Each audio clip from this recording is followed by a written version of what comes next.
నమస్తే, నేను Roja. Welcome to special debate. Nepal ఉద్రిక్తతల తర్వాత కూడా పరిస్థితి అదుపులోకి రాకపోవడంతో సైన్యం రంగంలోకి దిగింది. ఖాట్మండు సహా అనేక నగరాల్లో కర్ఫ్యూ విధించింది. ఆందోళనలు శాంతియుతంగా చేయాలని, హింసాత్మకంగా చేస్తామంటూ రెచ్చిపోతే తాము చూస్తూ ఊరుకోబోమని army chief general Ashok Raj Sigdel హెచ్చరించారు. దోపిడీలు, దహనాలు, విధ్వంసం కొనసాగితే కఠిన చర్యలు తీసుకుంటామని ఆర్మీ చీఫ్ వార్నింగ్ ఇచ్చారు. ప్రజల భద్రత, జాతీయ వారసత్వం, ప్రైవేట్ ఆస్తులను రక్షించడం తమ బాధ్యతని ఆయన టీవీ ప్రసంగంలో అన్నారు. ఇక హింస, దోపిడీ, దాడులు శిక్షార్హమైన నేరాలుగా పరిగణించబడతాయని ఆయన హెచ్చరించారు.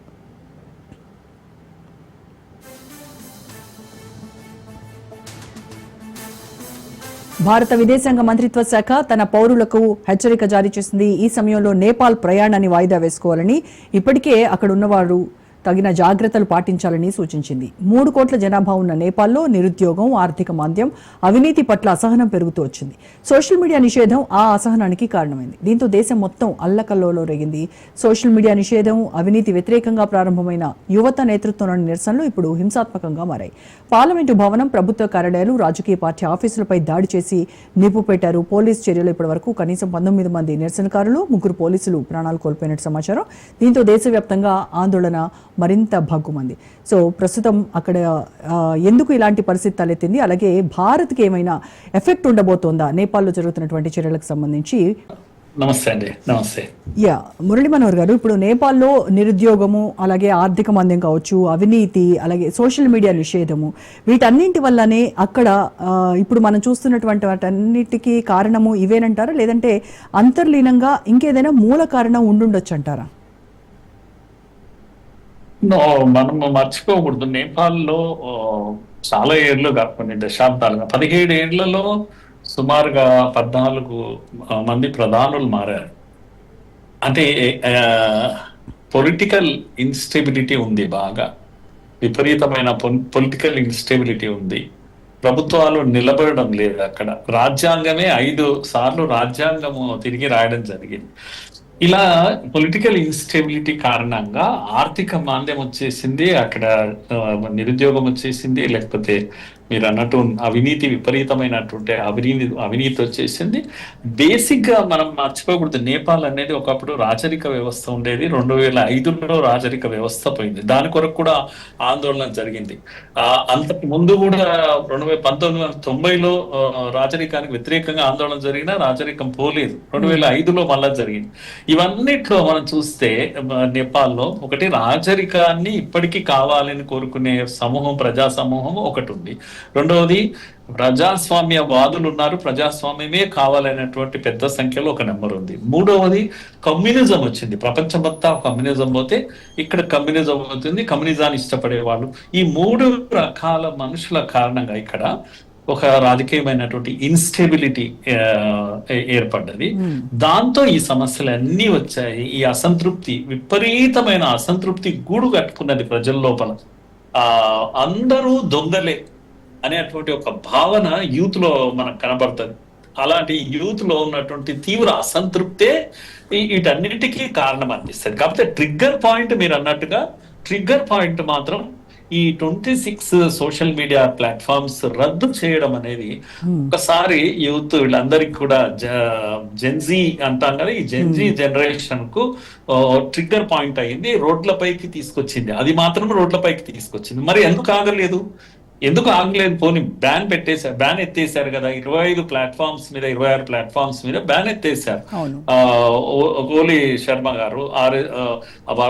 కానీ ఉద్యమం ఆగలేదు, కంటిన్యూ అయింది. పార్లమెంట్ పైన పడ్డారు, తగలబెట్టారు, నాయకులను కొట్టారు. ఫైనాన్స్ మినిస్టర్ రోడ్డు పైన పరిగెత్తించి కొట్టడం ఎక్కడైనా దృశ్యం చూస్తామమ్మా. ఒక మాజీ ప్రధానమంత్రి వైఫ్ మంటల్లో తగలబడిపోయింది. అసలు ఇటువంటి సంఘటనలు మనం ఎక్కడ చూడము. అంటే ఆ అసంతృప్తి అంత గూడు కట్టుకొని ఉన్నటువంటిది ఇది మనకు బయటికి వచ్చేసింది. కాకపోతే ట్రిగ్గర్ పాయింట్ సోషల్ మీడియా, కానీ అది కంటిన్యూ కావడానికి కారణం మాత్రం అవినీతి, ఇన్స్టెబిలిటీ, పొలిటికల్ ఇన్స్టెబిలిటీ, నిరుద్యోగ సమస్య, వీటి కారణంగా ఇది ఇప్పుడు స్ప్రెడ్ అక్కడ అయిందని అక్కడ అనిపిస్తుంది. ఏర్పడినటువంటి పరిస్థితులు ఏవైతే ఉన్నాయో అవే మిగతా దేశాల్లో కూడా లైక్ మీరు చెప్పినట్టుగా అవినీతి పెచ్చుమీరిపోవడము, ఆర్థిక అసమానతలు కావచ్చు, ఈ రకంగా అయినటువంటి యువత చాలా ఉత్సాహంగా ముందుకు వెళ్ళి వీటన్నింటినీ ఇది చేయాలి, మనం ఎరాడికేట్ చేయాలి అనేటువంటి ఒక ఆలోచనతో హింసాత్మక ధోరణి వైపు వెళ్తున్నటువంటి పరిస్థితి. సో ఇవి మిగతా దేశాలకు కూడా ఒక లెసన్ అయ్యేటువంటి ఛాన్సెస్ ఏమైనా ఉన్నాయంటారు? తప్పకుండా అవుతాయి. ఒకటి ఆర్థికమైనటువంటి ఉచ్చ నీచ పేద ధనిక అయినటువంటి గ్యాప్ ఇది ఎప్పటికి కూడా మనిషికి కళ్ళు కుడతాయి, బాధ అనిపిస్తుంది. నేను ఇక్కడే ఉన్నాను, మీరు మాత్రం అంత పైకి వెళ్ళిపోయారు అనేటువంటి ఒక ద్వేషభావం వస్తుంది. ఇవన్నీ వస్తాయి కనుక తప్పకుండా ఇది. తర్వాత నిరుద్యోగ సమస్య కూడా యువతను తప్పకుండా రెచ్చగొడుతుంది. ఏ దేశమైనా లెసన్స్ నేర్చుకోవాల్సిందే. కానీ కానీ ఆ వీటితోనే అవుతుంది అనడానికి వీల్లేదు. ఈ మధ్య కాలంలో మనం ఇలాంటి సంఘటనలు భారత్ చుట్టూ ఇవి జరుగుతున్నాయి. ఆశ్చర్యకరం ఏంటంటే బయట ఎక్కడో జరగడం కాదు, కానీ భారత్ చుట్టూ ఇవి జరుగుతున్నాయి. మొన్న ఒక 4-5 years కూడా కాలేదు కదా, శ్రీలంకలో రాజపక్షే బ్రదర్స్ ని ఇద్దరిని తరిమేస్తే దిక్కు లేదు, వాళ్ళు హెలికాప్టర్ పట్టుకున్నారు, పారిపోయారు అక్కడి నుంచి. ఇది అక్కడ చూస్తున్నాం మనము. తర్వాత మనం బంగ్లాదేశ్ లో చూసాము. బంగ్లాదేశ్ లో అయితే 15-20 ఏళ్లుగా ఆమె హసీనా పరిపాలన కొనసాగుతోంది. అంతలో ఏమైందో తెలియదు, మనకి ఏమీ అర్థం కాలేదు. ఒక్కసారి ఎక్కడి నుంచి వచ్చారో తెలియదు, యువత అంతా వచ్చారు, పడ్డారు, రాళ్ళు రప్పలు వేశారు, అంతే. ఆమె పారిపోయింది, హెలికాప్టర్ ఎక్కేసింది, ఇండియాకి వచ్చేసింది.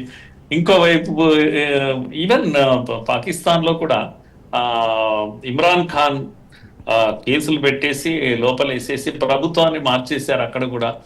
ఇదంతా కూడా డీప్ స్టేట్ యొక్క పని జరుగుతూ ఉంది. ఇది కళ్ళకు కనబడ్డట్టుగా కనిపిస్తుంది. డీప్ స్టేట్ ఒబామా ఉన్నప్పటి నుంచి కూడా అమెరికా డీప్ స్టేట్ చాలా యాక్టివ్ గా పనిచేస్తుంది.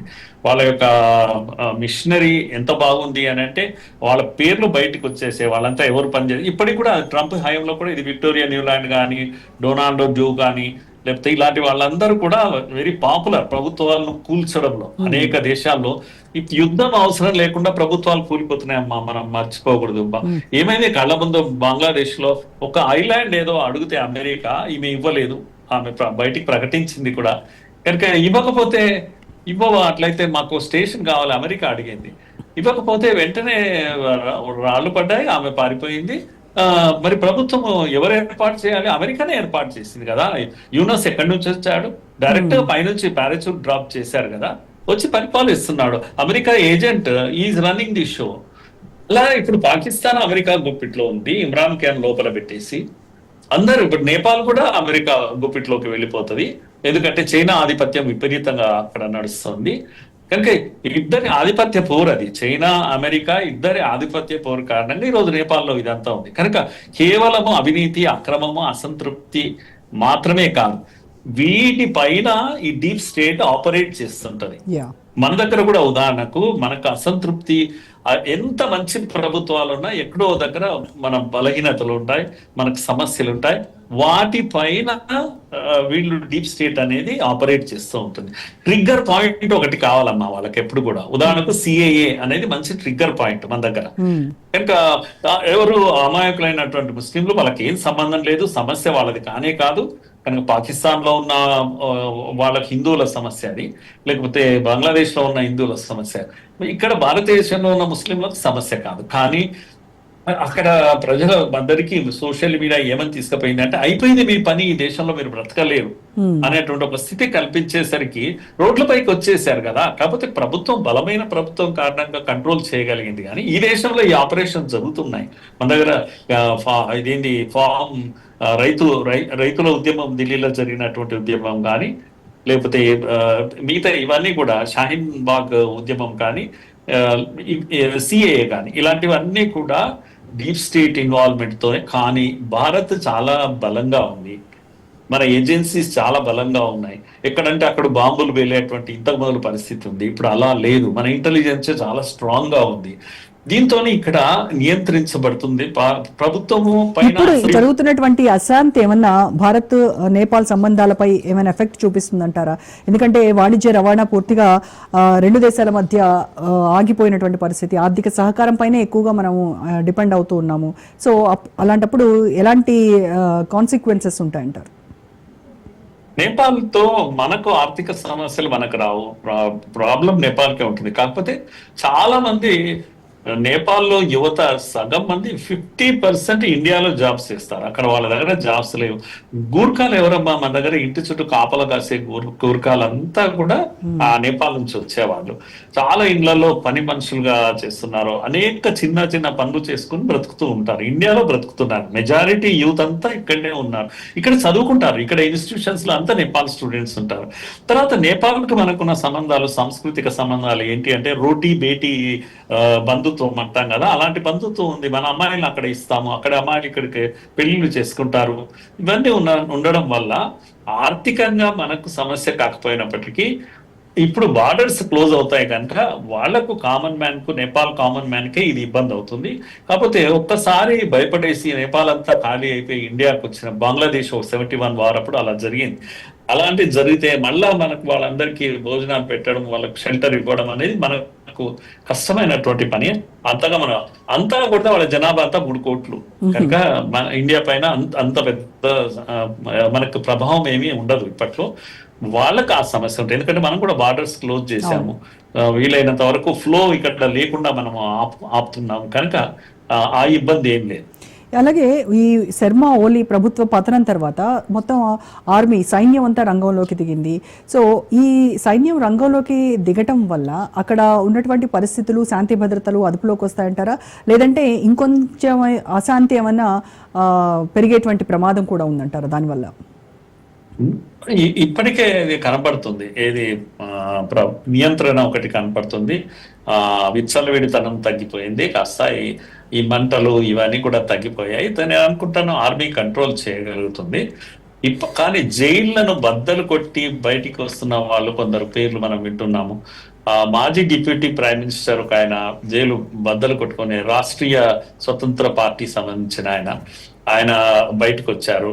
అలాగే బాలేంద్ర షా అని చెప్పేసి ఈయననే అసలు ఈ మొత్తం సోషల్ మీడియాను నియంత్రిస్తున్నాడు అనేది ఒక పెద్ద ఇది ఉంది. ఈయన కన్సల్టేషన్ ప్రాసెస్ స్టార్ట్ చేశాడు. గ్రేటర్ నేపాల్ అనేది ఒక డిమాండ్ ఈయన చేస్తుంటాడు. ఈయన కూడా భారత్ వ్యతిరేకి.